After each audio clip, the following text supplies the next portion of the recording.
Hello and welcome to the Doofcast, a film and TV podcast from Doof Media. My name is Scott Daly and I am your host, and I'm joined, as always, by my co-host, Matt Freeman. How's it going today, Matt? Hello, everybody. No. Turn around. Do it. Dulcime. Do it very slowly. I've been waiting my whole life for you to say that to me, Scott.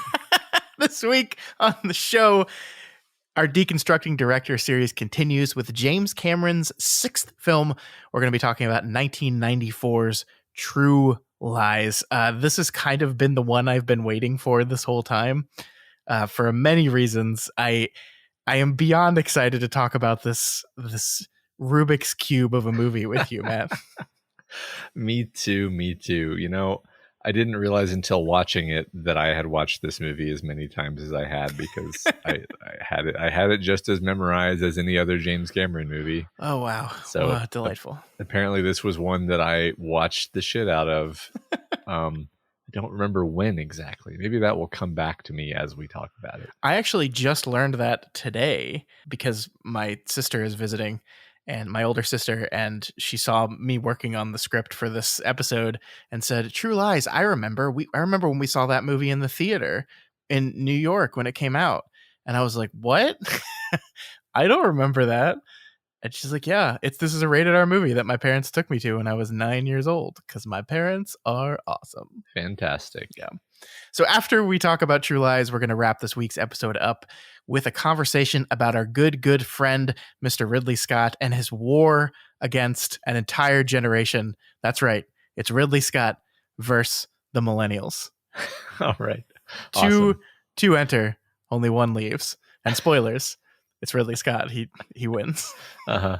As always. All right, Matt, let's get right into it and talk about James Cameron's True Lies. For 15 years, Harry Tasker's been leading a double life. Mr. President, one of our best men is inside. Transmitting now. Right on time. I don't believe I've met you before. Rehnquist. Harry Rehnquist. Listen to the following code word. Helen. Helen. Now, they're about to collide. What's your exit strategy? I'm gonna walk right out of the front gate. May I see your invitation, please? Sure. Here's my invitation. Matt, what is this movie all about? A fearless, globe-trotting, terrorist-battling secret agent has his life turned upside down when he discovers his wife might be having an affair with a used car salesman, while terrorists smuggle nuclear warheads into the United States. I love how the nuclear warheads part is like an afterthought to his wife having an affair, which I feel is accurate to the movie as well. Correct. This movie was written and directed by James Cameron. It is based on a French film called La Totale, which means just the total, which is a name that makes about as much sense as True Lies does. It is starring Arnold Schwarzenegger, Jamie Lee Curtis, Tom Arnold, and of course, Mr. Bill Paxton in his best role, possibly. I mean, it's my favorite for sure. It's so funny. So, and the place to start out with this movie, of course, is to talk about how it's definitely Cameron's funniest movie. Yeah, it's his comedy for sure. It's his only real true comedy. Other movies have a gag in there here or there, but this movie just is a comedy. And as I was watching it, I realized that until I think minute 43, I wrote it down. Until minute 43 of this movie, you could buy that this is like just kind of a dumb action movie with the sort of standard number of Arnold Schwarzenegger one-liners in it. But then minute 43 is when we throw in the twist of his wife being actually an important character and she's having an affair maybe, and then his macho one-dimensional character is totally thrown for a loop and he stumbles out into the street, and then it becomes this like both much more complex and interesting drama, which is and like ceases to be an action movie for quite a while, and then also the comedic aspect just really takes on a new dimension. And I don't know, I feel like it's a pretty good story actually. Like the twist there makes it more complex than it otherwise would be, obviously. Yeah, I mean, I think one of the things that they did very cleverly with this movie is it adheres very closely to the structure of the French film. Like, they didn't change a lot. Like, the basic plot structure of that is the same. Guy's a secret agent, has a wife, discovers a wife is potentially cheating on him with someone pretending to be a secret agent who actually isn't. And he uses the full force of his government organization to seek revenge on this man and his wife, while simultaneously recruiting her to work for them. And then yada yada yada, also some terrorists come and try to kill them. And they have to save the day. Yeah, I want to say right here at the front, I love this movie. I love it so much. It's probably the quintessential action movie of the 90s. Like, this is the most 90s movie ever made. And I think that I mean that in all the good ways, and I think I mean it in all the bad ways too. I actually think this is just not a very good movie in a lot of ways, but I really do love it to death. I think it's got a lot of fun ideas. I think you're right. It's doing some interesting things, but it's also like, I don't know, there's so much set up here that I think Cameron would do more interesting things with normally that just never happen. My biggest complaint with this movie is that Arnold Schwarzenegger's character does not change at all. This is, and maybe you disagree with me on this, but the movie is set up that he is kind of this guy who puts everything into his job. You know, he's a secret agent and he puts everything into his job and he has nothing left. He comes home and he has nothing left for his wife or his kid. And we kind of meet him as a guy who's like barely there. I love the bit where Tom Arnold has to remind him that he's missing his wedding ring, like kind of reminding, by the way, Harry, you're married. Did you forget that? You're married. Also to get a gift for his daughter. He's just completely absent. And there is no, I mean, I guess you could argue like having them get in danger is what reminds him that they exist. But like, I don't know, like by the end of it, he's just brought his wife into his world. He hasn't like learned how to balance it any better. There's no moment in this movie where he has to like reach out to his daughter or learn things about his daughter's life. She just disappears in the movie until she's kidnapped, and then he goes and saves her. The end. Yes, you're correct about all of that. I mean, I guess I'd say that there's a slight character change, a very slight character change, that Arnold realizes that his wife is like a human being for the first time, and like comes to appreciate that she's actually a badass. Whereas before he had just sort of, I don't think it's too cynical to say like he just kind of saw his family as like his cover family, and they weren't all that important to him. And it wasn't until he realized that he was losing them that it occurred to him that he should actually put some effort into it. Which makes him seem like not a great guy, and he kind of is not a great guy in the family department.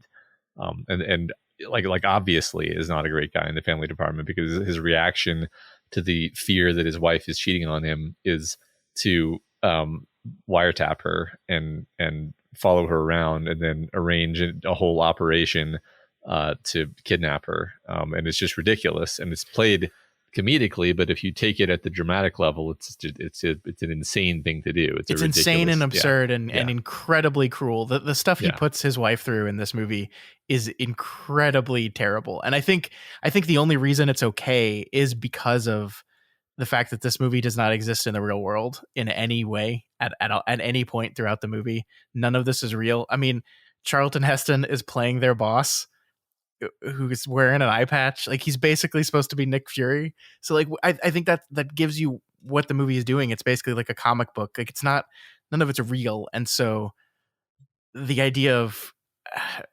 being upset at Harry's choices with his wife, I don't know. It's just like, it's not like, I get it. I totally get it. And there is part of me that every time I watch this go, ooh, but this movie doesn't exist on any kind of real level. No. You have to take it as a comedy, or it just doesn't work at all. It's like it's like you can't watch Pink Panther and then be like, so it's really unconscionable how they permit Clouseau to continue working as a detective. And I really think this is a deconstruction of. It's like, no, it's a comedy. Like, it's just absurd, and it's making fun of a certain type of like a certain. You can even say this movie is like a satirical take on the sort of overly empowered macho stereotype. Like it's you could view it as a kind of deconstruction or a kind of critique of like the James Bond character type, where it's like, Yes.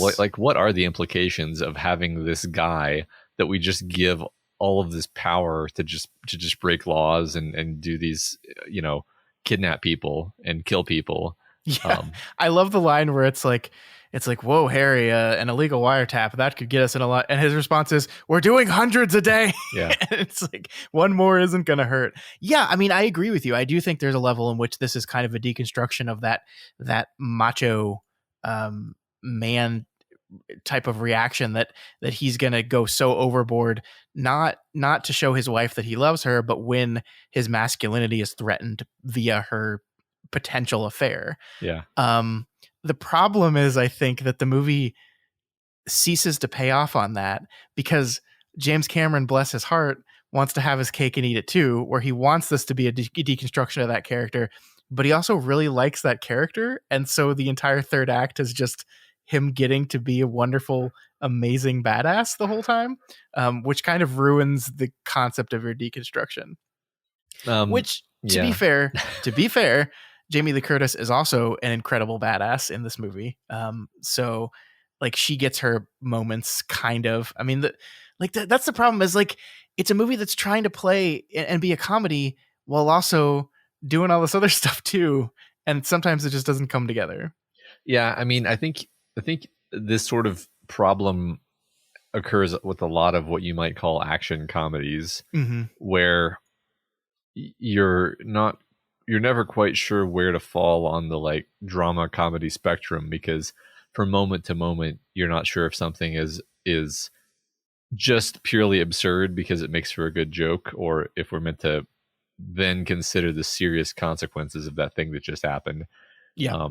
I mean, and the thing is, like, I just see this as like James Cameron has a very like cynical sense of humor. He did write the screenplay, even though the script is from this other, even though the story is from this French film. And so all of the humor in this movie is this just like, dark, cynical, like mean spirited, approach. And so, you say that he likes Harry Tasker, and I guess you're right, but it's funny how bad of a person he obviously was on this viewing. Like I think when I used to watch this movie before, he was just like, yeah, he's the James Bond, and it's like, okay, well, what does that mean? James Bond is also like not a good person, really. He's just the guy who we're rooting for. But the thing is, like, think about the way that he treats Tom Arnold and the way Tom Arnold treats him. Like, these two guys have been like partners for like 15 years and they kind of hate each other. Like it's in a comedy way, but also like there's so many moments in this movie that I caught really more this time than I had previously, where Tom Arnold will be like giving him a hard time in a way that like is a little bit too far, and then Arnold will sort of drop his like tolerant smile and then like snap at him. And this happens like 5 times in the movie. Yeah, when he breaks the window when Tom Arnold is trying to hide the page of the wire that is Harry's wife cheating on him, that's like, he drops the funny haha like banter of them and like smashes a car window with his hand. Yeah. There's, I mean, and like Tom Arnold is constantly like afraid of him and like trying to like manage him basically, because he sees him as this like psycho who is apt to just go off and cause a massive international incident. And he's like constantly, again, it's comedy because it's like he's the long suffering partner who's like, oh, I'm just trying to keep everything within the lines, and then he goes off and gets in a massive gunfight, and this always happens. But also like their relationship is terrible, actually. I mean, like he's totally dependent on Tom Arnold's character. Like I love that opening where like he gives him the ring, he gives him his passport, like he's managing his life. He's kind of his personal secretary in a lot of ways, and it is kind of sad in some ways. I think you're right. I think if you look at this movie, if you break this movie into 3 parts, the first act is firmly establishing Arnold Schwarzenegger as standard Bond action guy. And it has some comedy beats in it, sure, but that's really what it's doing. The second part, as you mentioned, at about the 43-minute mark, is when we shift into, oh, actually, Arnold's a crazy jerk, and let's look at him kind of get insanely obsessed with this potential affair that's going down and break hundreds of laws while he's doing it. And also just the respect of his wife, because, again, what he does to her is just fucking awful. But then what happens is we interrupt that. I think this is almost the part of the movie that's so frustrating to me, because I never really considered this, because I was always very distracted by Jamie Lee Curtis dancing in a bikini, which, like, still incredible, like absolutely incredible. She was 35 when this movie was filmed, which is younger than we are now, which is just like really fucks me up in the head, because this was a very formative thing in my child brain of watching, because she just looks incredible. Yeah. Anyway, that there's that wonderful scene, and then something I never noticed before, I never really allowed myself to think about before, is Harry has her lay down on the bed, goes to approach her, takes a rose, is running it down her body, then goes to kiss her, and that's when she smashes him on the head with the phone. If she had not have done that, at some point she would have opened her eyes and seen it was her husband. So this was Harry kind of about to come clean to her for the first time. It's a hint of character growth here, in that he went through this whole experience. He overreacted. He went way too far. This whole thing was way too far. But at the end of it, there's almost a realization that I can no longer keep these secrets from her, and I need to tell her. And I think that's all unwritten. And of course, what the movie does is it smashes into that moment and takes that choice away from him and allows someone else to tell her, and she finds out different ways. And then I just feel like the third act of the movie is just Harry being awesome. And he wins his wife over, because all she really wanted was the person that Simon was pretending to be. And she just finds out that it's what her husband always was. And so she's like, okay, all is forgiven now because you are awesome. And I think that kind of just undercuts the thing that I feel the movie was trying to do. Yeah, I see what you mean. It's possible the movie wasn't indeed trying to do that thing. I don't think the movie gives a shit about anything. I think what the movie's trying to do, actually, in reality, is just do as many funny things as possible and blow as much shit up as it possibly can. Yeah, I mean, it's way funnier. And again, it's like it's funnier in a more cynical way if you really just do say what is on the screen. What is on the screen is Helen Tasker, this character, is actually just perfectly satisfied with the idea that her husband is actually a badass secret agent, and that's very attractive to her, and now their marriage is fixed. Yeah, like that's the kind of cynical James Cameron humor that I would totally expect. Sure. It's very simplistic, but I mean, do we need this movie to be more complicated? It has a Harrier jet taking out a building of a downtown Miami skyrise, because a lot of the stuff we're talking about is like the solution that maybe fills in the blank would be like a boring conversation, which would never happen in this movie. So yeah, maybe. Yeah. I mean, I feel like there's a way to dramatize that. Like, I actually do like that we have this plot in the first 40 minutes that is, these terrorists have nuclear weapons and we don't know where they are, and this is very bad. And then that entire plot gets tossed aside the second Harry finds out his wife is cheating on him. And I love that plot kind of comes crashing back into the movie, and it is around that plot that the movie forces our two characters, our husband and wife, to resolve their differences. I actually really like that setup. I think one of my favorite scenes in the movie is when Harry is talking to her under the truth serum. I think that's some of Arnold's best work just generally, but I love that scene and how they're relating to each other, and how he's kind of forced to finally tell the truth. I think there's a way to do that stuff without undercutting what I think the middle part of the movie was doing. Yeah. I think that scene and the scene where he's interrogating, I mean, it's kind of great because there's a scene where he interrogates her. Yeah. And then there's a scene where she interrogates him. Yeah. And that's pretty great. I agree with you. Like, maybe just a few minor tweaks to the way those scenes went could have made us a lot more satisfied in our.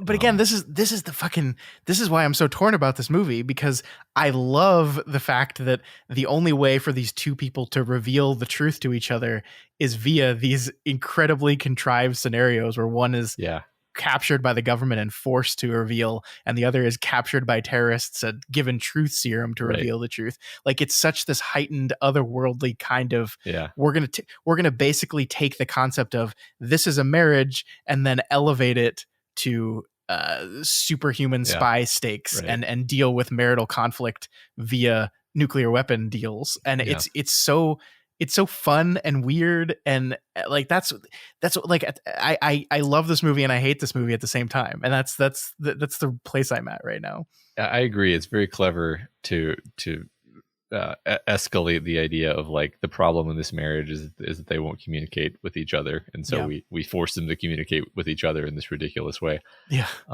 But you know, the thing about this movie, I think probably we may end up saying something similar about Avatar when that comes around, is that I think that Cameron is first and foremost trying to tell an entertaining story and make a fun, entertaining movie. And sometimes in movies like this movie, or I think Avatar, the thematic through line can get a little bit fumbled, and it still ends up being a really fun movie that does really well and everyone loves. But the people like you and me who love to talk about themes, we end up kind of scratching our head at like, but what was it actually all for, you know? Yeah. I mean, no image to me makes this more clear than Harry and his wife making out in front of a nuclear explosion in the background. Like, it's telegraphing to the viewer that stuff back there I actually don't give a shit about. Like, what I actually care about in this movie is the stuff right here that's happening in front of the camera, and the terrorist stuff. That's set dressing. And I guess my problem is I wish the movie found a way to marry those things together more organically than it actually did, where it just had one kind of burst into the other and vice versa. I think that's one of, like, Cameron got himself in trouble with this movie because he cast some Middle Eastern looking actors who were playing very stereotypical Arabic type of terrorists, and it upset a lot of Middle Eastern folks. And I think his response was, I mean, it's not that it was born of ignorance. It was born of, like, I didn't actually care about that. That wasn't like I needed some terrorists, and I didn't bother. I didn't think about it for more than like 10 seconds because that's not the focus of the movie. Like, I think in one earlier draft of it, he just made it the IRA a terrorist, and that's like, I think he changed it perhaps for location. I don't know. Like, he just wasn't really thinking about that much, and I think nothing makes that more clear to me than the scene with where the main guy is like giving his mission statement, explaining why he's a terrorist and why he's doing all this thing, and it's all America's fault. And instead of like really focusing on the words that he's saying and like trying to understand who this person is as a character and why they might have turned to these terrorist acts, what do? We play it as a joke because the camera is running out of batteries. And so the focal point of that scene is actually the poor cameraman who is freaking out and is afraid that his boss will kill him if he says he's out of batteries. And that's just, it's because none of that other stuff matters to him. It's all just a set dressing for a joke. That's it. Yeah, exactly. I mean, everything about the terrorists is just setting them up as just goons. They could have been anyone. It's just the background elements. It doesn't matter. And I'm not saying that's good. I'm just saying that's extremely 90s, right? That's just like, that's one of the most 90s thing about this movie is we need some terrorist goons. Okay, Middle Eastern, boom, done. Yeah. Don't care. Not going to think about it. I guess. Yeah. I mean, I'm thinking about there were a lot more movies about terrorists in the 90s. There were several Jack Ryan, Harrison Ford movies with terrorists, and there were sometimes it was like they were dealing with Russian terror, sometimes it was South American drug dealers, sometimes it was IRA terrorists. I remember Executive Decision being another movie that I watched a shitload of times, which is literally about Arab terrorists using a jetliner as a weapon against the United States. Yeah. So like there was just a lot of movies about this, and it's one thing that I learned while researching for this movie is that like the main reason why there never was a True Lies 2 is because of 9/11, and it was just like nobody wants to watch an action comedy about terrorism again. Yeah. Yeah, it's really interesting. I mean, I agree. Like, I think what happened is the Cold War ended and we needed like new baddies, and we picked Middle Eastern people, I think a lot of which, I mean, gosh, that's the interesting thing about this. It was while this movie was being produced, the Gulf War is happening, there's a lot of stuff going on in the Middle East. And I think we just kind of decided, oh, okay, these people. And that's why I think is so interesting about the main villain's speech where he's saying, you came to our land, you bombed our people. He's like actually saying something that I'm like, yeah, that's all. We definitely all did that. And that's not that it justifies, nuking American cities or anything, but like, it's so funny to me that all is happening. I was like, oh, he's making some good points. And then we just immediately turned it into a joke. Yeah. It's all a joke. Well, it's all a cynical joke. It's yeah. I think there's a meta commentary though, to the fact that that's in the movie. Like he's saying his grievances, and the movie's like, yeah, but this doesn't matter. You don't really care. You people watching the movie don't really care. We're just going to move on now. Yeah. Very fair. Very fair. Yeah. But, yeah, I mean, this is all fun, obviously. I kind of just want to talk about what a good action movie this is, and how it's like, I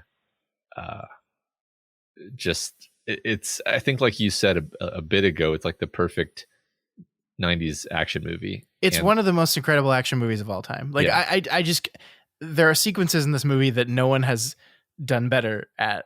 I mean, the fucking motorcycle horse scene is fucking insane. So the thing about the motorcycle horse scene, people should watch this movie first of all.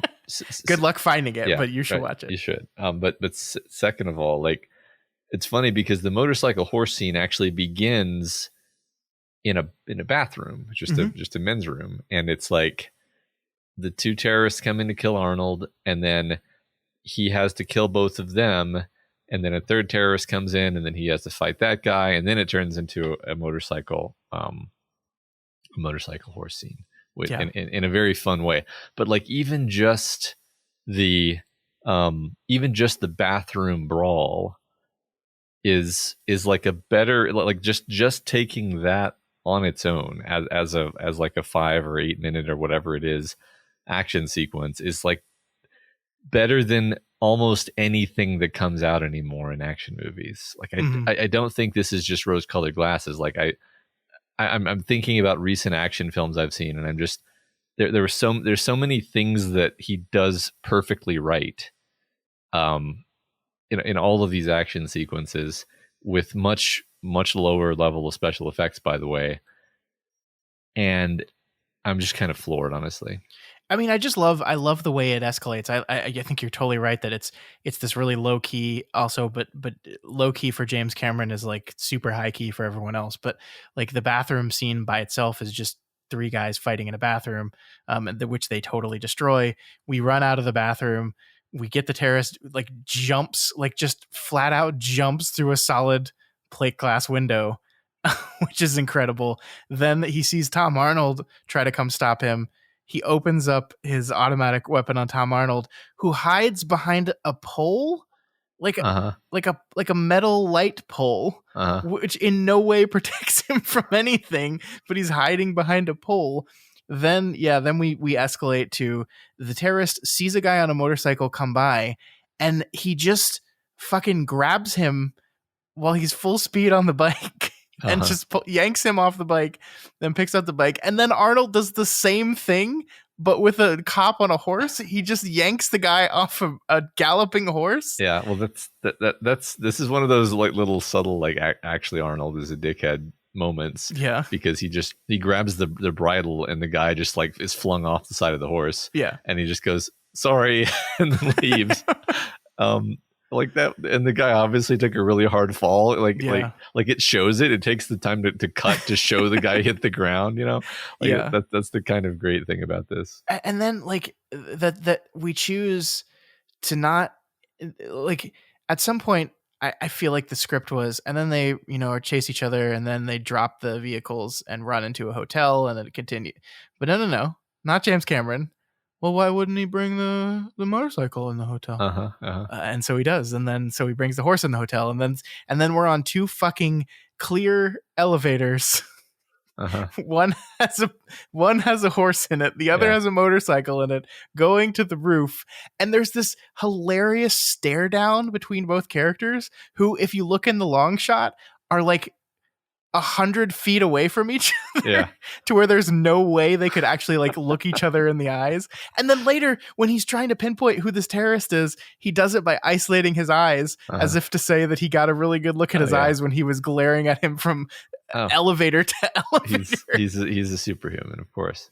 It's like, I think it's this wonderful combination of comedy and action that escalates the tension while also continuously releasing it in ways that you're just kind of shaking your head at the absurdity of everything that's happening. And I think, like modern action movies that have comedy elements in it don't do it that way. They like will have, this is time for action set piece, and then we're going to do a quip, and then we're going to do an action set piece, and then we're going to do another quip, or we'll like punctuate the end of an action sequence with a comedy beat. So like we do our fighty, and then comedy beat to end scene, and then we move on. This is the comedy, in my opinion, is sprinkled throughout just by all these characters taking the world they live in seriously, while it being an absolutely insane world. Like the dude jumps his motorcycle off the side of a building and lands in a pool. It looks 100 feet. Like it looks a half a mile away. Like it's absurd. Yeah. There's no way that would work. Right. That's the most unphysical thing that happens in the movie, actually.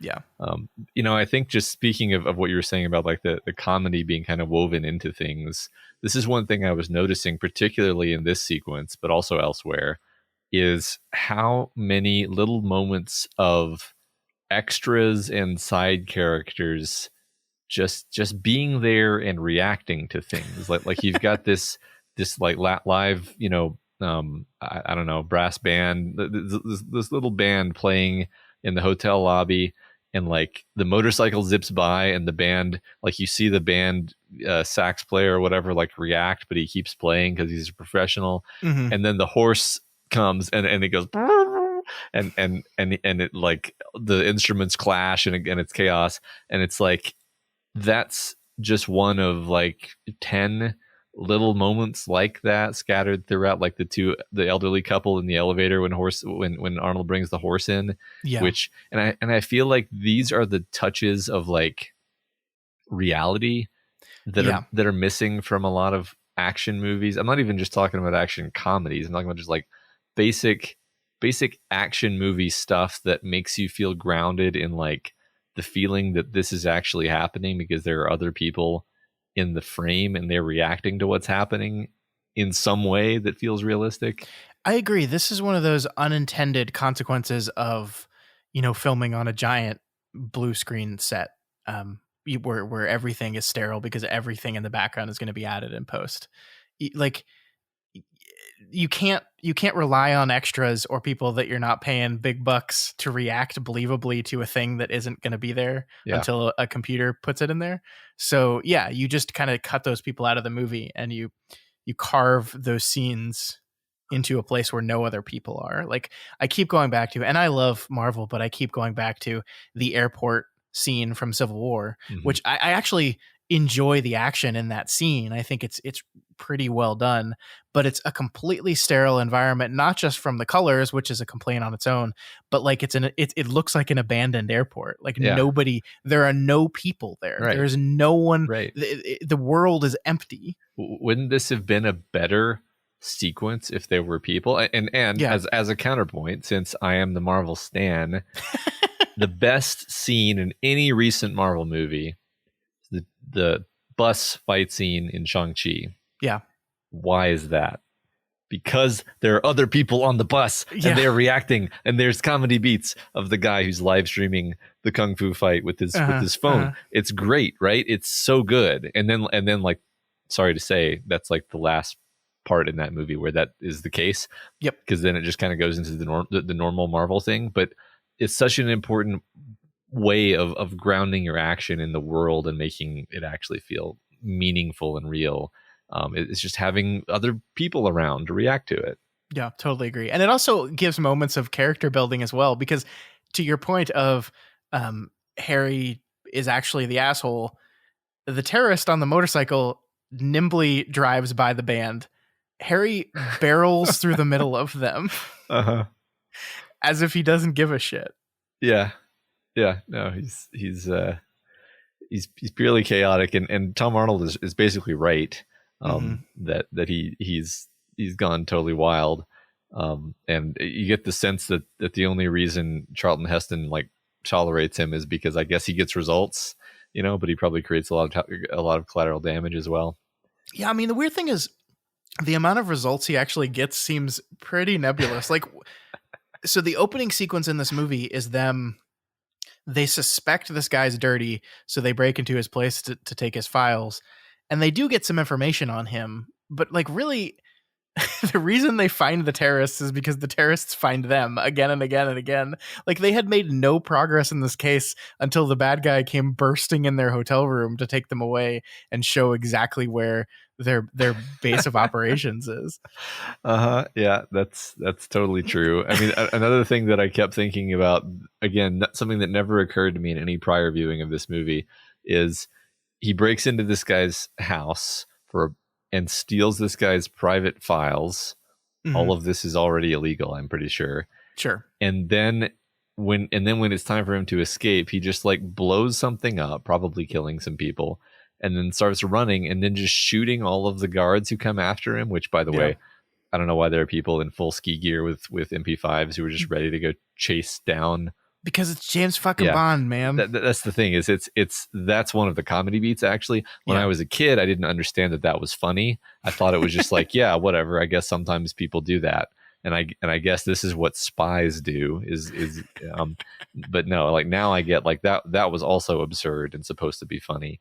But he just kills all these guards who are just like, they're just like private security forces of some guy.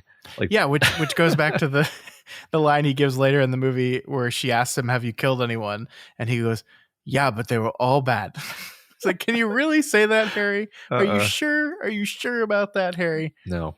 Yeah. Pretty sure no. Yeah, I mean, it's really interesting.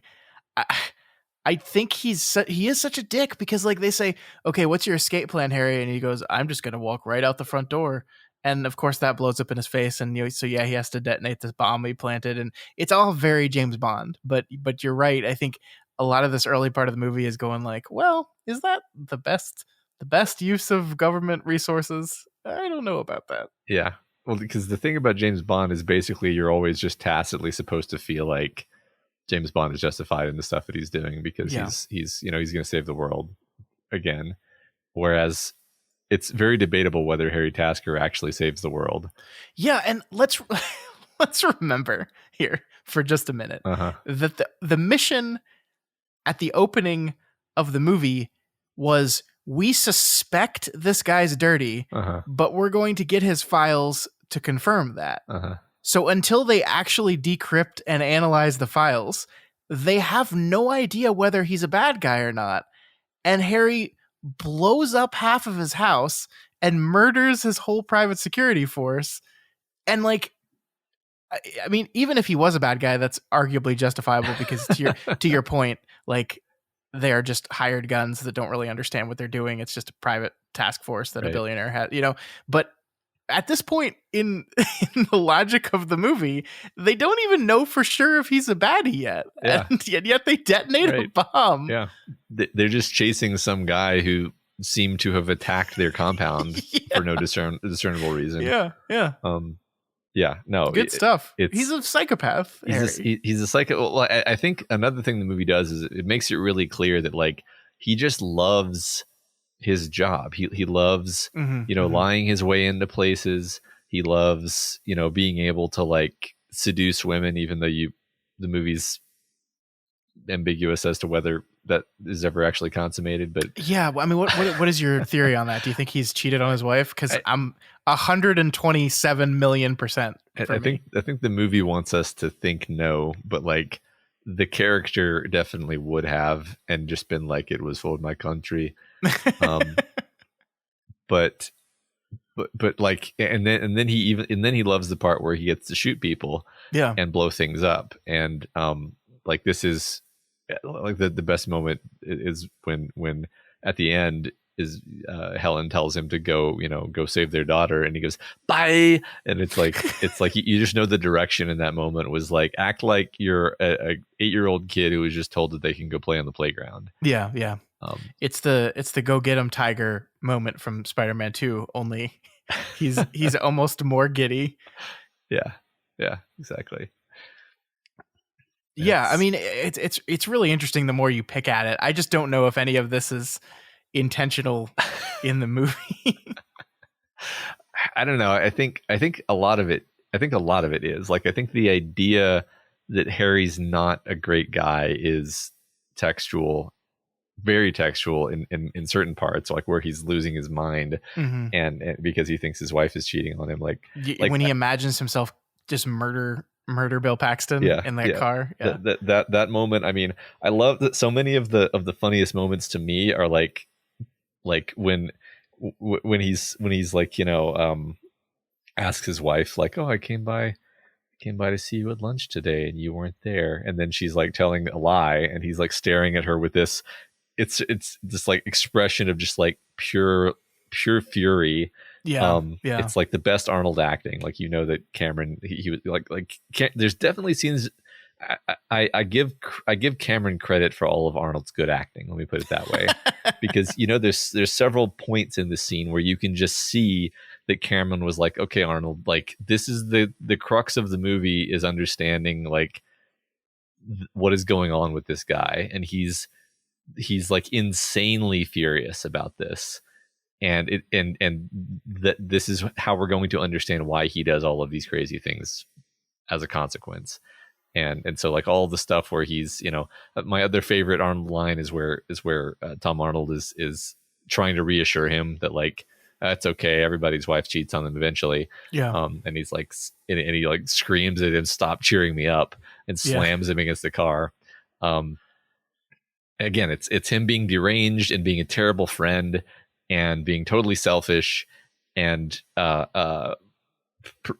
Arnold acting like a crazy person, and it's all definitely like supposed to be that way. I'm pretty confident of this. Yeah, I think you're right. I think this is a really interesting thing to think about, though, because this is not the first James Cameron film that has kind of directly dealt with the idea of a marriage on the rocks that needs to be saved through the events of the movie, right? The Abyss was a huge one, where that is a movie kind of about our main character's marriage and how that is saved through this extraterrestrial event. This movie is about these characters' marriage and how it is saved through this comedy action event. And you start to wonder, James Cameron is the type of guy who commits himself fully to his work. I think there's a lot of Harry Trasker in James Cameron, who he gets obsessive with his work and doesn't leave a lot of energy for the things outside of it. He's a man who's been married many, many times. I think 5. Is he up to 5? I think. I'm not sure. He's been married a lot of times, and he likes women. He likes relationships, but the lure of his job always pulls him away from those things in a rather obsessive way. So is this just an awareness on James Cameron's level that goes above and beyond anything we've seen? Like that at this point in his career, he like acknowledges that he has this issue and is trying to work through it? I kind of think the answer to that is yes. And if we are to take your read, which I think is a correct read, that he's built Harry to intentionally be this very unhinged, borderline psychopathic killer, it's not a very positive read of himself under that lens. Yeah. I mean, yeah, if we're going to go that way, then the idea is that he only begins to to really care about his relationships when he's in danger of losing them. Yeah. And then when that happens, then he does like big dramatic theatrical things to try to keep them, which, you know, in the movie it works. I think in real life sometimes that works depending on the relationship and the parties involved. That's definitely a certain pattern of like a bad relationship, is like basically a unhealthy status quo punctuated by big theatrical gestures meant to make up for the usual pattern. Yeah, and it actually thinking of this is a very funny path to go down, because the solution to the marriage problems in this movie is just work together. Yeah. So James Cameron's solution is not, oh, maybe I should work less. It's no. It's just bring your wife to work day, and then marriage cured. We did it. That's very funny, actually. Yeah, because it's interesting because the movie, you know, the last 5 minutes kind of determine the whole movie in a certain way, because it could have gone like, you know, Harry was fired from his job because it is a ridiculous thing to do, to steal a Harrier jet and fly it into a major city and then use the machine guns on the Harrier to just shoot kind of everywhere indiscriminately. Yeah, then launch a missile through a building. Blow up. Yeah, just shrapnel and debris and bullets flying. These, you know. Yeah, we see the helicopter like crash down on the floor, and a cop like throw himself out of the way to avoid the wreckage of the helicopter. Yeah. So the movie could have ended with Harry's fired, and maybe he has a, you know, like this is, I think this is an ending you and I might have been more satisfied with in a certain way, is like Harry gets back from his job as like a security guard or something. No, he's a car salesman at Bill Paxton's he's a car sale lot. I mean, he's something where it's a lot less demanding, but we see that maybe he's not totally brokenhearted about it, because he, you know, now his life is actually in balance, and he's able to give the proper level of attention to his family. I mean, alternately, like more comedy ending would have been like, he's fired, but like the last scene is them calling Helen on the phone and being like, Mrs. Tasker, we have a job for you. No, just you. Yeah. And then it's like she gets, because she impressed them, right? Because like she is actually a badass. Like that would be both funny and kind of a fun reversal of like he has a character arc and she has a character arc, and it's not just like he gets to do what he wants and she has to come along. Yeah, no, I agree with that. That would be fun. I will say, you know, the ending is we talked about this already, but it's a little too neat for me. Like the idea that the problems he has communicating with his daughter are now solved because she's aware of who he is. I just don't believe that. Like, the problem was not he was keeping this life secret from his daughter. The problem was that he wasn't communicating with her at all. And we don't actually see that get solved in this movie. He just saves her. And so now they're fine. Yeah. And yeah, I mean, I'm trying to think. I think that ending is better. And I don't know. There's a part of me that wants to, I'm trying to think of the way to phrase this. Well, but yeah, I would just say what I just suggested doesn't do anything to address the daughter situation. That would need a whole different solution. Well, I mean, I think one thing we failed to do, and one thing we should probably do before we wrap up this movie, is talk about the Jamie Lee Curtis character and what her actual arc in the story is. Because, you know, we talked about how, well, she's happy now because she's getting the man she wanted, she saw in Simon, but I don't think that's quite it, right? It's not just that her husband is a spy and therefore she's happy. It's almost more important that she's doing it than it is that she's okay with him doing it, right? I think Helen in this movie is a character. She comes right out and says it in that wonderful monologue where she's being completely unfairly prosecuted by her husband. You know, I'm getting older. I'm running out of time. I thought my life was going to mean more than this. I'm unhappy in my life and I need some purpose. And this guy kind of came in and offered me some sort of purpose, and I leapt at it because I was so desperate for it. And so what Harry is actually offering her is that purpose. And what I like about your ending is that still gives Helen that same resolution, that she's feeling more fulfilled in her life because she's doing the thing that she wanted to do instead of living a life that she didn't really want. Yeah. I think she's closer to being the protagonist in the sense of a central character who has an arc. Yeah. I mean, again, the closest thing he has to an arc is just like realizing that he's taking his family for granted, and I guess doing that less now. But but it's not even like we talked about this already, but that's like, there's not enough dramatization of that besides they're in danger and thus I need to save them, which I feel like any father would probably do.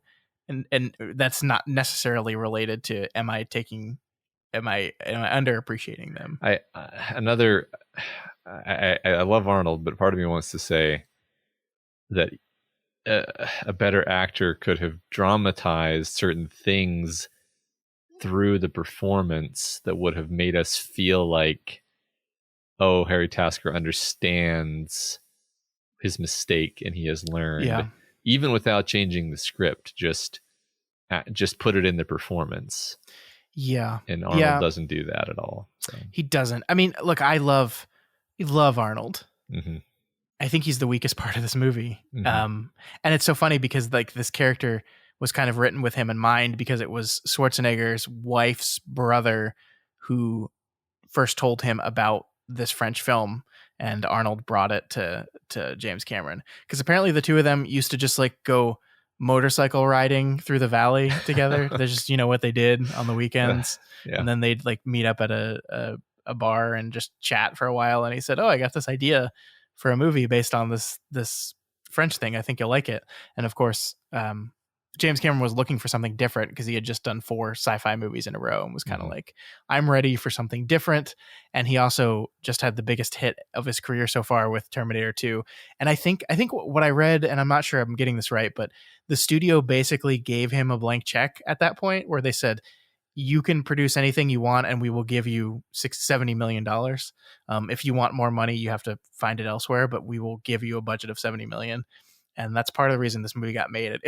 It started with a budget of $60 million and then ballooned above 100. This was the most expensive movie ever made at the time it came out. It was surpassed in the following year by Waterworld, but I think it was at least 100 million, probably closer to 120 million, which is just insane. Insane, but I think I would argue that you can really see that money on the screen because like I think this is one of the reasons why I love this movie so much when I was younger is nothing looked like this. The whole ending sequence with the Harrier and the helicopters and the building. How the hell did they do that? Like seriously, like nowadays we don't even think about that kind of thing. It's like, whatever. Of course you can do that. But like the best they had at the time was green screen. And it's not like green screen means, oh yeah, you put on a green screen and then you CGI in whatever should be up behind them. No, there's none of that. The best CGI you have is T1000. Okay, you have to actually do everything that you put on the screen, even if you're green screening things together. So if you have a giant Harrier, you either actually use the giant Harrier, which obviously they did that because there's plenty of scenes where you just see Harriers flying around, or you have very, very clever use of models and stuff like this. And maybe you know more than me about this, actually. I do, because it's insane, and I was enraptured by what they did. So they built a full-size replica of the Harrier using a mold. They the Marines agreed to allow them access to a Harrier, and they just built a mold around it and then created a full-size version of it. And I think their original plan was to just shoot the stuff and then composite it together. And then I think one of his special effects supervisor was like, man, wouldn't it be cool if we could just do it on the roof? And biggest fucking mistake ever to say that to Jim Cameron, because he's like, yup. So all those scenes are 200 feet up. They built a rig on top of a building in downtown Miami and they hung their model Harrier from it. And they had none of the actors; they were all stunt people. But they had all the stunt people on top of the fake jet spinning around, and it's like they were doing the scene and they were doing great. And then Jim Cameron goes, "You know what? This would be better if it's spinning. So let's make it spin. And the stunt people were like, yeah, sure, why not? We're gonna do it spinning. Yeah. So that's all real that happened up there. And of course there was a lot of green screen stuff as well, like all the scenes with Arnold in the cockpit. There was all this kind of, it's so funny to read about this stuff because you realize how much of movie making is just like putting out fires and problem solving. Like one of the big problems they were having is the Harrier's cockpit dome was reflecting the lights from the shot, and they couldn't figure out a way to get the lights out. And so they couldn't figure it out. And Jim Cameron's like, oh, just have them shoot out the cockpit. Yeah. And then we won't have a reflection. Now, of course, in a real Harrier, those cockpits are bulletproof. That glass is like super strong bulletproof glass. So they had to get a little creative with that. It's just really hilarious to see how they like felt their way through these things. But yeah, no, that all happened. That was real. It was 200 feet in the air. It's insane. Yeah. I mean, what's funny is that the getting rid of the glass actually makes it like even better, because now, like, you know, he's right there. And yeah, it's much more intimate, and he's because his fucking daughter is hanging there, which Eliza Dushku, I think, broke ribs in that scene, which is, I guess we have to at least mention that apparently the head stunt coordinator abused her. She was 12 years old at the time of filming, and seriously emotionally and sexually abused her, which is just awful. This only came out a few years ago. Everyone else involved on the set was shocked to hear about it and applauded her for coming out with it. But it's just, it kind of paints this movie in a light, you know, like whenever I saw Eliza Dushku on screen, I like, that's what I was thinking about. I was just like, oh, that's fucking monstrous and terrible. And I mean, the reason I brought that up then is because she firmly believes that the reason she got hurt in that stunt was because it was after she threatened to tell someone what he was doing to her. And so he punished her by setting up the stunt intentionally to hurt her. And that's monstrous. I mean, if literally the guy should go to jail for should. Yeah. It's fucking horrible. And so, I mean, I don't want to have a pall over this whole conversation, but I thought, like, I just feel like you can't talk about this movie with at least gesturing towards that's a thing that happened on the set of this movie, and it was absolutely terrible. But I mean, it's I do think it's worth talking about. It's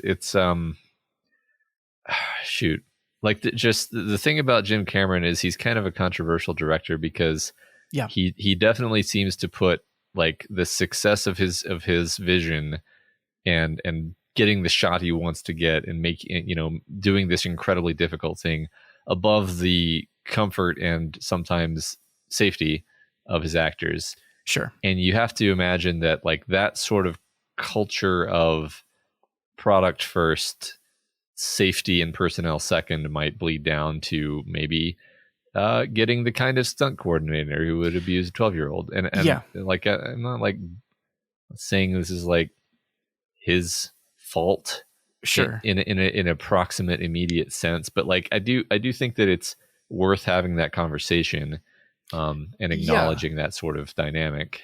I agree with that. I mean, I think this is another movie in the same vein of all his other movies where a lot of people working on it were miserable and angry and upset with Jim Cameron for a lot of it. And I do agree, like there's no evidence or proof out there that Jim Cameron knew this was going on and like allowed it to continue for the sake of his movie. No evidence exists to say that. Mm-hmm. And I don't even think Eliza Dushku is claiming that. Mm-hmm. But there is, you know, you're the captain of the ship, right? And so at the end of the day, the buck stops with you. And should he have known?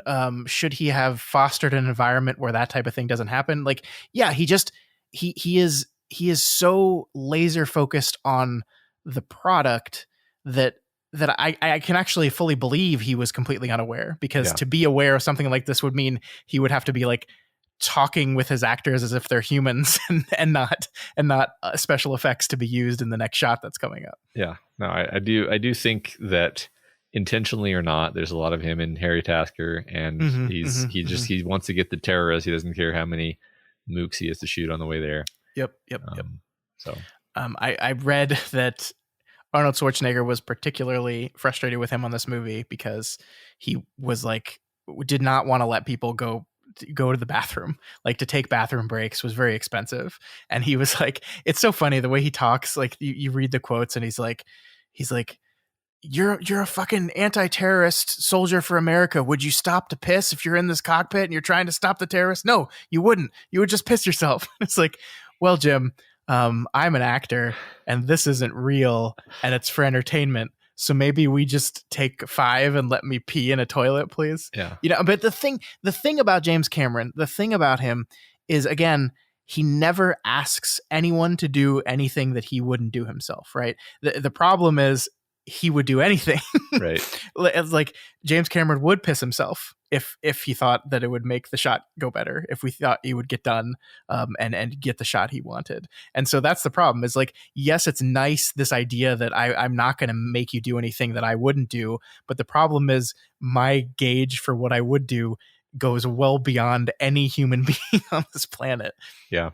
I've wrestled with this a bit, because I'm like, I feel like things might be different if, when you start on a James Cameron movie, if he was like, by the way, this is a James Cameron movie, which means I'm going to be asking you to do extremely uncomfortable things. You should probably think about this as like a tour of duty in the military rather than like a normal like acting gig like you might expect.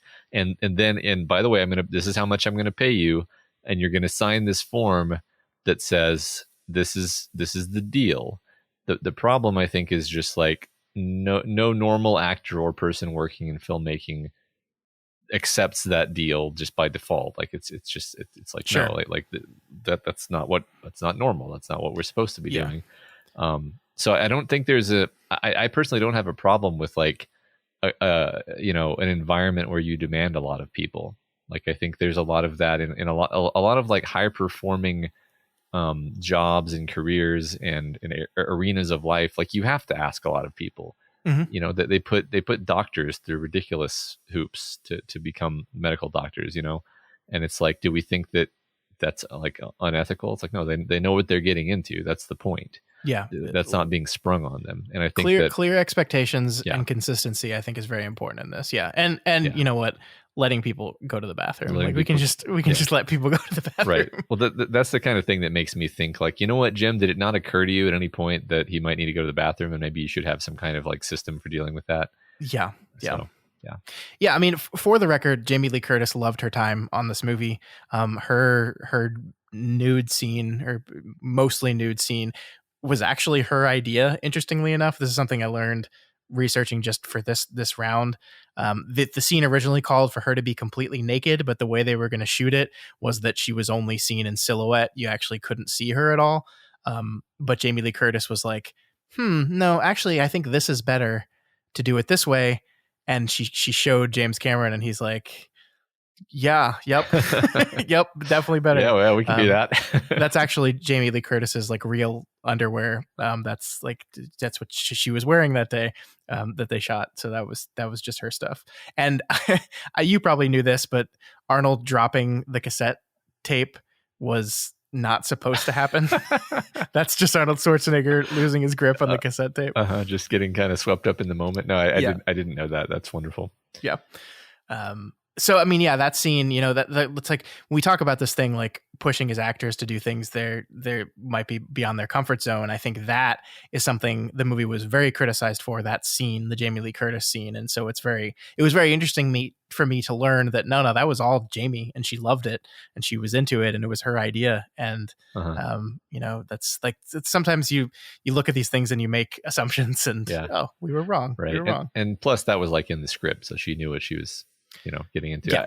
I guess I just want to kind of have some nuance where it's like, I think it's valid to criticize directors for things that are sort of crossing a certain line, but it's not really valid to criticize them for things where it's like, yeah, but everyone knew what they were getting into and they accepted the paycheck, and then they complained after doing the thing that they knew they were going to be told to do. Like, just, you know, that doesn't make sense to me.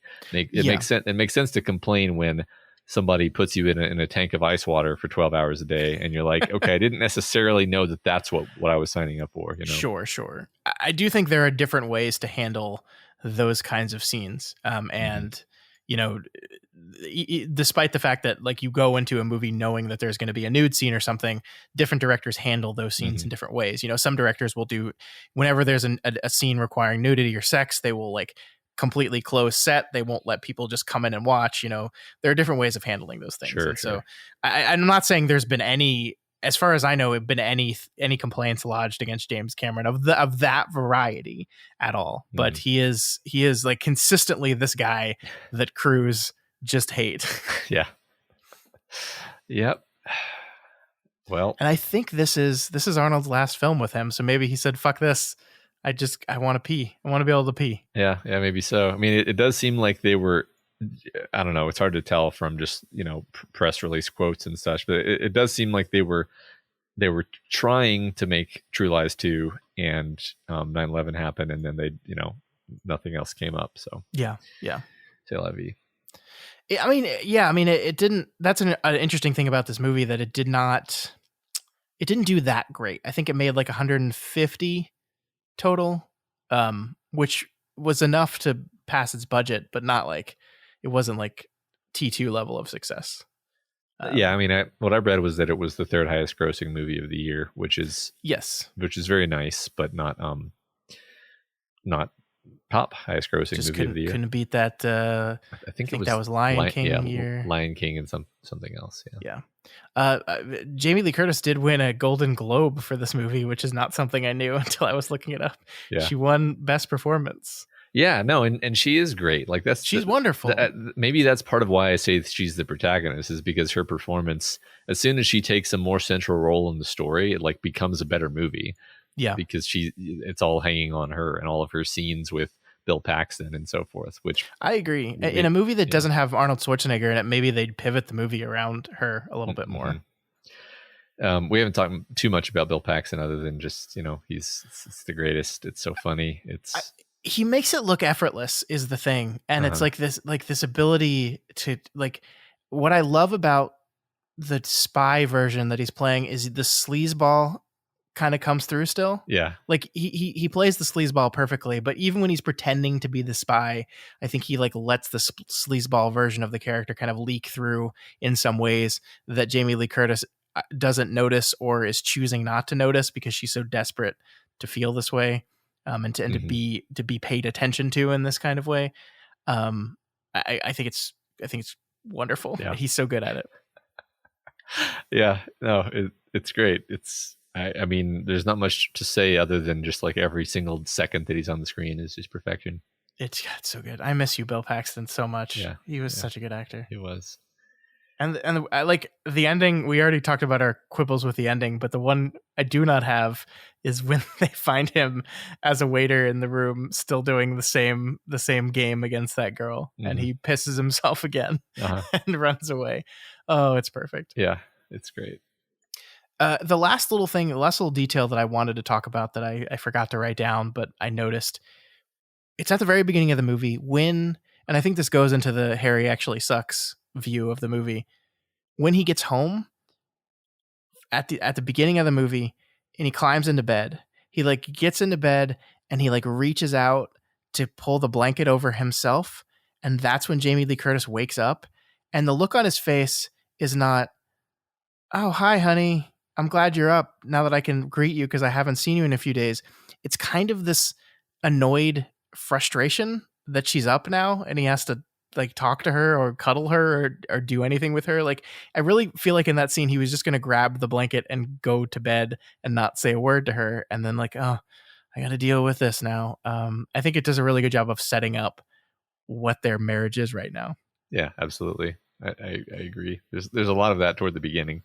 Yeah. I think the comedic, my favorite comedic bit along those lines is where, you know, she's telling him some bit of mundane, you know, house repair stuff, and he's just like, "Yeah, that's very interesting." Yes. And she and he's like, "Yeah, so," And then she's like, yeah, but I slept with him and he said he'd knock off $100. And he goes, that's good thinking, honey. And just like, it's just like, Yeah. he's totally disengaged. Yeah. Well, then the irony of she later says to her friend that like, whenever I need to sleep, I just tell him to tell me about whatever he's doing at work. It's true. Yeah. It goes both ways. Yeah. Yeah. So that is True Lies, a complicated conversation, I think, about a complicated movie that, like I said, I both love and hate. I don't know, like, we're going to rank all these movies when we finish with Jim Cameron. I find it hard. I both agree this should be at the bottom and at the top. Maybe not the very bottom, but near the bottom, and also while simultaneously being near the top. It's going to be very hard to figure out where to put this movie. It's just that it's so different, right? Like we said, it's the only comedy, you know. He has next we're going to do a drama, just a pure drama, and then everything else is sci-fi. By everything else you mean the one more movie? No, I mean literally all of the other movies. Oh yeah. Okay, yeah. So it just sits weirdly in the mix. That is true. The final film, not the final film, but the next film we will be doing in our Deconstructing Cameron series is, of course, 1997's Titanic. We're finally here to the 3-hour epic that is Titanic. I'm actually looking forward to this one, Matt. Spoilers for that conversation. I love this movie, actually. I think it's really fucking good. Yeah, no, it's there's a reason it was as incredibly popular as it was, certainly. Very true. Very true. Yeah, I just to make sure people don't think we're going to be like, oh, it's for girls. It's like, no, it's a really well-made movie. It's a fucking great-ass movie that I will watch 100 times. It's one of those movies, I don't do the thing where I'm flipping through channels much anymore, but like it's a movie where if I saw it on, I'd just watch it because it's really freaking great, actually. Yep. Doof. All right, that is it for True Lies. Before we go, Matt, we got to talk about my boy Ridley Scott. So, what did he do now? So, first of all, let's establish here that Ridley Scott is 83 years old, right? I think that's an important thing to establish right now. The man is 83 years old. So recently, he went on Mark Maron's podcast, which is called WTF. It's a really good podcast. I recommend you listen to it, and everyone else, you should listen to this podcast. It's pretty good. I don't listen to every episode, but it's an interview type podcast, and if he's interviewing someone I recognize, I usually will download it and tune in. This Monday, he talked to Ridley Scott, which was a surprise to me because Mark Maron mostly interviews comedians because he's a stand-up comedian. So he mostly interviews other comedians. But then I see in my podcast catcher, Ridley Scott. And I listened to this episode and I loved this episode. I think Ridley Scott is a great dude. He's old as shit. And so he doesn't give a fuck anymore. And so he's just like, he cusses like a sailor and just like says whatever he wants and doesn't care. And there's one thing in this podcast that he said that the trades caught wind of, and everyone was reporting it in these last couple days. And I wanted to talk to you about this, Matt, because I think this is so stupid. And it's one of those rare things where I actually heard the podcast before I saw that this was being picked up everywhere. And so I knew exactly what part of the podcast they were talking about. And I was like, you got to be fucking kidding me. So the conversation that's happening between Ridley Scott and Mark Maron is The Last Duel, the Matt Damon, Adam Driver, Ben Affleck movie that we talked about a few weeks ago that bombed. It did not do very well. It made $27 million off of a $100 million budget. Terrible. Mm-hmm. And so Mark Maron asked Ridley Scott, what does he think happened? Why did that movie not do well? And Ridley Scott, being an old man, but also a very sly businessman, said, Disney did a fantastic job promoting the movie. There was no problem with the marketing of the movie. He knows where his bread's buttered. He's not going to shit on his bosses. He's not a stupid guy. But then here's what he said. I think what it boils down to, what we've got today are the audiences who are brought up on these fucking cell phones. The millennial do not ever want to be taught anything unless you're told it on a cell phone, Scott said. This is a broad stroke, but I think we're dealing with it right now with Facebook. This is a misdirection that has happened where it's given the wrong kind of confidence to this latest generation, I think. So what he's really talking about here, Matt, is social media and how fucking terrible it is, which is an opinion that I think you can get behind. But he said the word millennial, And because he said the word millennial, every article about this was some version of Ridley Scott pins the last duel bombing on apathetic millennials. And of course, when that happens, the millennials who we are a part of pretend like they're not offended at all. And they do this by getting very, very angry at an 83-year-old man. Yeah. I mean, and the thing is, I think he has a point, honestly. Like, I used to watch a lot more like wide variety of movies. There used to be a lot more wide variety of movies that were sort of marketed at me and at wide audiences. I remember watching just like I don't know, much broader range of genres and types of story, and now it's just like, oh, I could go see 12 movies a year and they would all be like superhero action movies. Yeah. You know, that's my movie quota. So, and then you fall into that habit, and then it's really hard to kind of break out of that habit. Like, I think there's definitely a siloization, a niche now of like, there's so much entertainment options that you can just watch like superhero cartoons, and that's just your thing. You know, it's like when we were kids, there was like a superhero cartoon, you know? Yeah. So I don't know. I don't think if you actually listen to what he's actually saying, I don't think he's entirely wrong. And yeah. And again, I think we also have to say he knows who's writing his checks, right? Yeah. If you asked me, I would say a part of the blame of The Last Duel comes from the studio's marketing machine, which I thought did a rather bad job, actually. He is not going to say that because they are making more of his movies, and he wants them to continue to make his movies and to distribute his movies. So he's not going to come out and say, yeah, Disney did a real fucking shitty job on the marketing of that thing. They really screwed me over. Fucking Disney. He's not going to say that. He's too smart for that. And I think he is right. And here's the part that no one is reporting on. Here's what he also said in the same conversation. He said, "That's the call you make. That's the call Fox made. We all thought it was a terrific script, and we made it. You can't win all the time. I've never had one regret on any movie I've ever made. Nothing. I learned very early on to be your own critic. The only thing you should really have an opinion on is what you just did. Walk away, make sure you're happy, and don't look back. That's me." So he's not like sitting here stewing about the fact that the movie didn't do well, and he's like pissed off at millennials because they fucking tanked my movie. He doesn't actually care. He got asked a question, and he legitimately believes that the current generation, whether it's millennials or Gen Z or who gives a fuck, are addicted to our phones in a way that is causing us to limit the amount of exposure to different kind of movies. And is that the sole responsibility for why The Last Duel failed? No, probably not. I don't even think he's saying it. No. I think he says in the quote, "This is a broad stroke." Yeah. But I think we're dealing with it right now with Facebook. But I think it's, yeah. I mean, I think he's basically right. It's just like, you can't lay that at the feet of millennials as if we had a choice in it, you know? Right. Like, because the way I view it from a first person perspective is, I used to watch television, which was an old technology where you would be watching a show and then there would be commercials, and the commercials were unskippable and you couldn't ad block them. And so everybody had to watch the commercials, and sometimes the commercials would be what we called previews or trailers, and you would watch a lot of trailers, and depending on your demographic, you would get trailers advertised to you. And then you'd say, oh, that looks good. Maybe I'll go see that. And then maybe you'd go see that.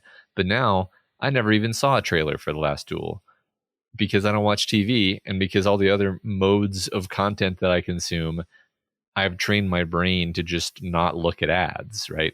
So now there's like no mechanism even to like bring people like me in. And you can, you know, I don't think Scott was blaming millennials, but to the extent that you're going to blame millennials, it's like, well, yeah, as a generation, we have now like left the realm where you could even potentially successfully advertise a movie to us just because it was, you know, a good script or whatever. Yeah. I don't know if I'm entirely making sense there, but like, no, you are. I think he's right, basically.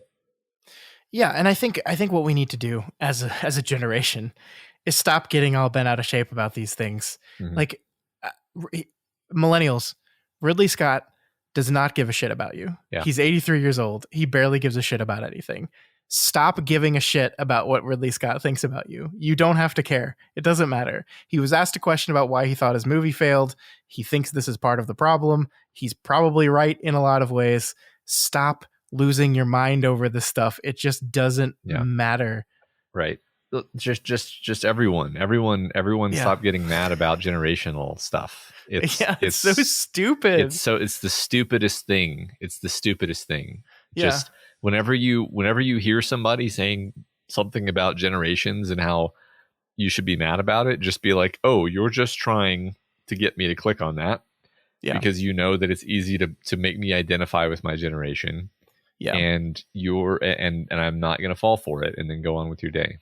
Yeah, my favorite response to this was the people snarkily retweeting it and then going, or maybe the problem is, and then they give this incredibly broad, like representative of an entire gender viewpoint, which is just completely unfair to most people in that gender. Like, it's just like, what are you doing? Like, you're just speaking about yourself specifically. You're doing kind of the same thing you're accusing him of doing in reverse. Oh yeah, there's no self-awareness. Yeah, it's fucking awful. Stop it. Everyone stop it. And on that note, stop asking directors what they think about superhero movies, because Ridley Scott got in hot water because he said they were fucking terrible.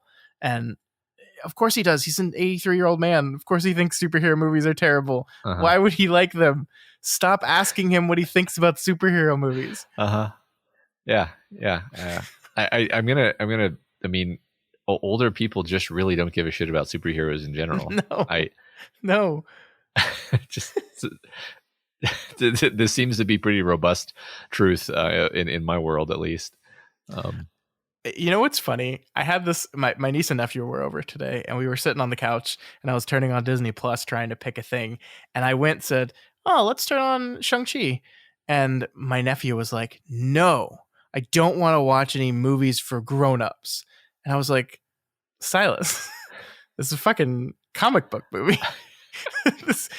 this couldn't be more for children possible. And no, he was like utterly convinced that all the Marvel stuff was just for grown-ups and not for him, which is, he's an 8-year-old. He's like prime demo for this stuff. Absolutely. Centrally calibrated. Yeah. So maybe like old people don't give a shit about superheroes, and maybe the younger people coming up are going to not give a shit about superheroes either. I don't know. We'll see. Maybe. Yeah. Wouldn't it be funny if it were 25 to 40-year-old people right now are the only people in the world who will ever care about superheroes again? Yep. I mean, that's the only people who care about Ghostbusters. That's for sure. Yeah. There you go. All right. So I think that's the end of my rant. I just wanted to talk about this because I've been seeing this kind of stuff in the news a lot, and it's been rubbing me the wrong way. And this Ridley Scott thing, I had the unique experience of, normally I hear about the thing that the person said from these trades first, and then I go in and inspect it and be like, oh, you're just exaggerating what they said. But this time I literally knew the second I saw the headline that, oh, you fucking did him dirty on that one. You had the scoop. Yeah. I mean, I can't even blame the websites because they're just trying to get clicks, and we've manufactured this terrible feedback loop of awfulness. I mean, I do blame them. I think I've said this before, but like, I'm just waiting for the next evolution where we have like a sort of algorithmic screening thing that sits on top of social media. That's like, I'm just not going to show this to Matt if I predict that he would give this this is stupid, don't waste my time with this bullshit. That would be wonderful. Because AI can probably already do that, honestly. And I don't know. I kind of don't know why it hasn't happened yet. But anyway, I think that'll be a thing that happens at some point. I hope so. Good. That would be devastating to the entire marketing apparatus of all companies now. I mean, so good.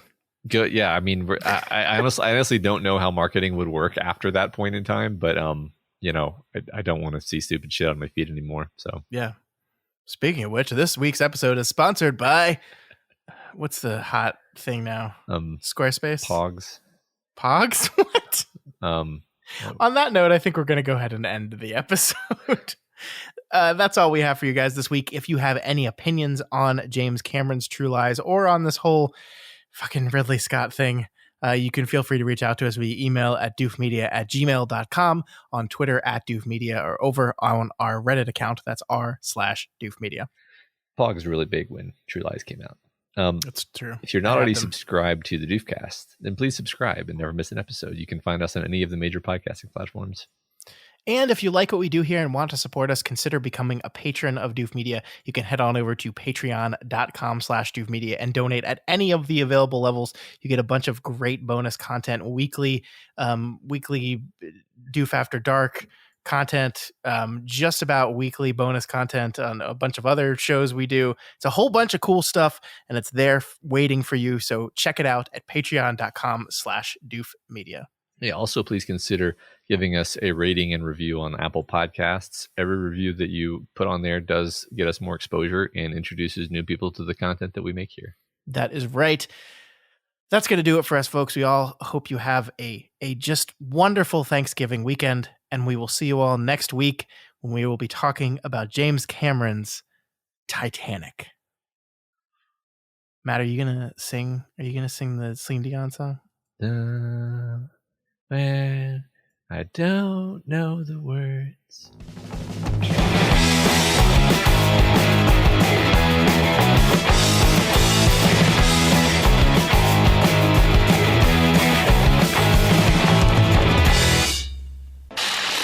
My name is Doof, and you'll do what I say. My name is Doof, and you'll do what I say.